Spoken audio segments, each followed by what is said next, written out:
next, we are going to welcome our keynote speaker, Patricia Cruz-Irving, as a multi-award-winning bilingual communications professional based in Rochester, New York.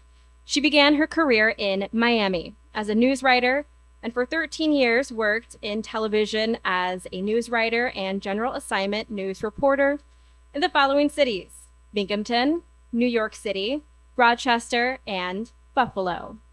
Upon leaving Buffalo, Patricia transitioned to the field of public relations and has worked for the Rochester City School District and the New York State Senate and the Golisano Children's Hospital. She currently works at ESL Federal Credit Union in Rochester as a corporate communications specialist. Patricia is of Chilean and Puerto Rican heritage. In her free time, she enjoys spending time with her husband and 2 young children, running, yoga, and traveling.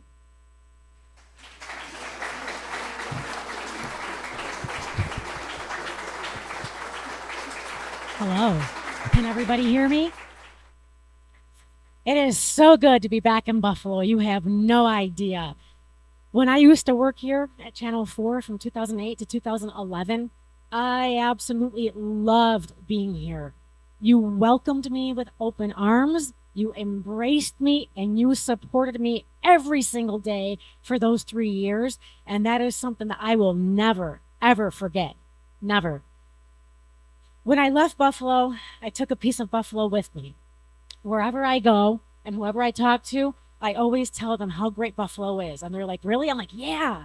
I'm like, the people are just so nice. You can go to a restaurant or a venue by yourself, and by the end of that night, you will walk away with at least 3 to 4 or 5 friends, because that's Buffalo. So that's really something to be proud of. The accomplishment of supporting people, organizations, and initiatives that you know are for the greater good for this community, this cultural center is a perfect example. That is something to be proud of. What an accomplishment. And so as we think about sharing our stories and our experiences, we know that not all experiences are wonderful and not all stories are great when we reflect on them. And as I go through life, one of the things that I think about is, okay, everything might not be great. And if it is, it's good to reflect on that too. But what is the teachable moment that we can take away from everything? Because there has to be a teachable moment in everything, right? That's how we grow and learn. So there are 2 stories that I'm going to share with you. Growing up, as you heard, my background, my dad is from Puerto Rico and my mom is from Chile. So growing up, I grew up in a small town and it wasn't easy.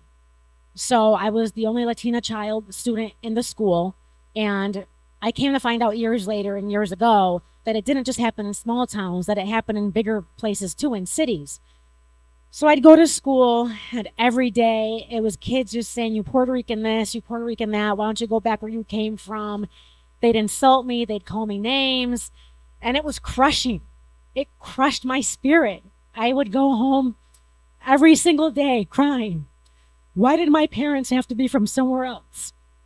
Why couldn't I have blonde hair and blue eyes? Why did this have to be?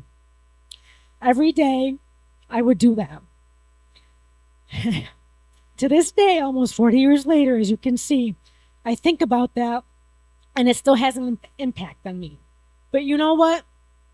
As I grew, and I graduated from high school, and I went to college, and I saw the diversity, and I was surrounded by it everywhere, I kept learning more and more about my background and the importance of my roots.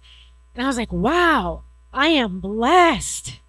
I am so blessed, right? Wow. And what an asset to have parents who are Chilean and Puerto Rican.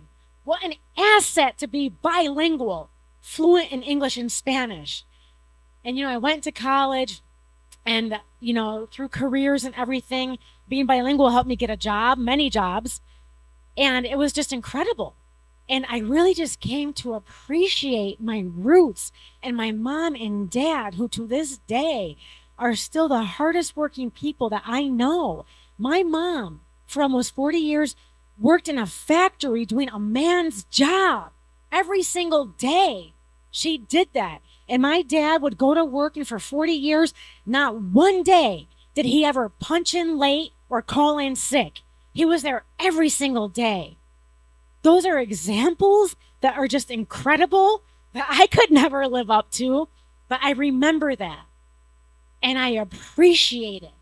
And so as I reflect in my childhood, for as difficult as it was, and I wouldn't wish that on anybody, but at the same time, because I did go through it, I ask myself still, what can I learn from that? And what did I learn from that? So now fast forward to my husband and I have a 7-year-old daughter, Isabella, and a 3-year-old son, Quinlan. I talk to them only in Spanish. Every day, everything, only in Spanish. And a few weeks ago, my daughter asked me in English, which they say is normal, that, you know, especially when you live somewhere like Rochester, it's not diverse like Miami or New York, where you're surrounded by Spanish and other places. Everything is in English. So she talks to me in English, and she's like, Mommy, when are you going to stop talking to me in Spanish? And I said, Nunca. Never. And she got this look on her face like, okay. And what's really interesting is that our 3-year-old, so my mom, who's from Chile, she doesn't really speak very good English at all. It's very broken, so she's always speaking in Spanish. So Quinlan, at the age of 2, when he sees her, he knows to instantly start speaking in Spanish to her. And when we've had like certain babysitters or part-time nannies come and help when we've needed the help, and there are certain ones who only speak Spanish, he knows to only start speaking Spanish to them. And then with my dad, who's bilingual, he'll speak English to him and to my brothers and sisters.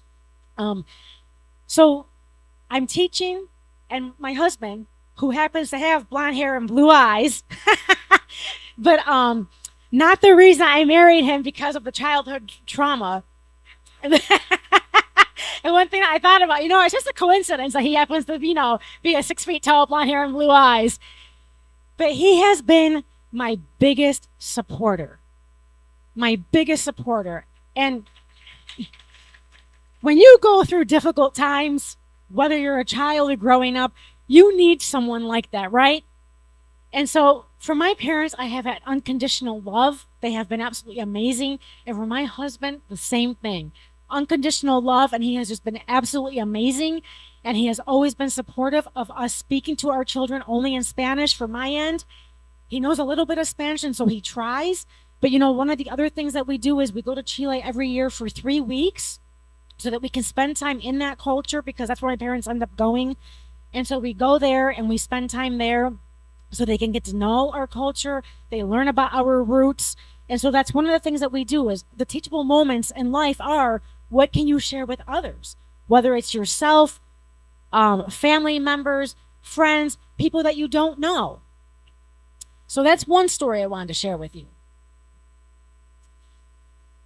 Motivation and inspiration. You take the bad experiences and the stories that aren't so great to tell, and you use those as motivation and inspiration to be better, be the best that you can be, to never give up. Someone tells you you can't do something, it doesn't matter. You know what? I'm going to do it.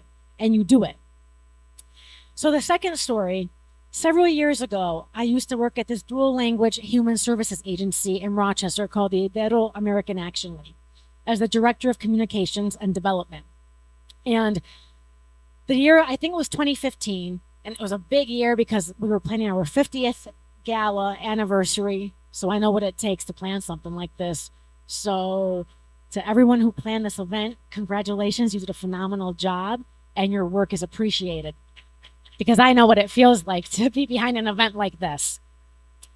So it was a really, really hectic year. I was getting married that year, coincidentally a week before the gala to celebrate the 50th year anniversary. It was my husband's 50th year or birthday that year, so I was putting together a surprise birthday party for him. It was just a really big year. So I'm in my office, and the phone rings, and I didn't recognize the number, and I wasn't going to answer. I was like, I can't. I was like, I don't have time to talk to anyone on the phone right now. So I picked up the phone, and on the other end was this man, and this is the first thing he says.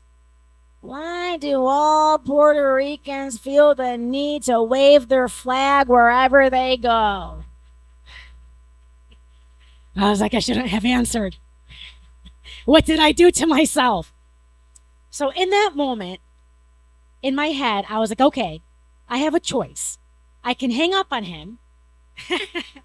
Truth be told, I can hang up on him, or I can see where this conversation is going to go. I think everybody else would have hung up on him, right? But I said, no, I'm not going to hang up. I'm like, I'm going to have a conversation with this man. And so he starts telling me how he feels and talking about different things. And it was obvious that he didn't have diversity in his life. He didn't have any diverse people in his life by what he was saying. And I would listen to him. And we had a conversation for about 20 minutes. And when he would say something to me, I would share with him, you know, how proud we are of our roots, and that in different cultures, we do different things to express those things. And so after 20 minutes, he says to me, you know, thank you so much for taking the time to talk to me and for sharing with me your personal experiences and what you've been through and giving me a different perspective. I really appreciate that. And I was like, wow. Because you know what? No one else, I wonder how many people would have actually stayed on that phone call and how many people would have actually taken the time to hear that man talk. And I don't say this to pat myself on the back at all. It's a teachable moment because this man, through really no fault of his own, I mean, if he grew up somewhere where there was absolutely no diversity and people didn't know Chileans or Puerto Ricans or people of other ethnic backgrounds or racial backgrounds, he didn't know. And so after talking with him for 20 minutes, he was like, thank you so much. And when I got off the phone with him, I was like, you know what? I could tell that he was genuinely grateful for what I shared with him because he didn't know and he did learn something new. And that was a teachable moment because we all have different backgrounds. We all come from different backgrounds. We all have different experiences. And so what's important to learn from that and to realize is that when we meet somebody who comes from a different background or has different experiences, it's important to just not judge or jump to conclusions, but to talk to somebody, to hear what they have to say, and to find out why they feel that way, and to agree to disagree, especially nowadays. Because in the last several years, we've gotten to such a point where people no longer agree to disagree. If you don't agree with someone, people end friendships. They break family ties. I mean, that's not what life should be about. We should be able to agree to disagree. We may not feel the same about things, but you know what? At the end of the day, God put us all here on earth together to help one another, to support one another. Are we going to do that? Because that's how you live a better life. And that's how you live your best life, is helping other people, supporting other people, bringing them up, bringing each other up, not bringing them down. What can I do to help that person? What can I do to help that person? Look at this cultural center. I mean, when I left Buffalo, the Hispanic community here was thriving, and it just keeps getting stronger and stronger. And I am so proud of that. I will never forget Buffalo and the way that you just accepted me and supported me and embraced me. I am forever grateful for that, and so proud to have been here with all of you. It was only 3 years that I was here, but the impact that you had on me was life-lasting, long-lasting. And so in closing, what I would like to say is that as you continue on your personal and professional journey, ask yourself, you know, what are the teachable moments that you can take away from your experiences, and what are the teachable moments that you can share with others? Thank you, and God bless you.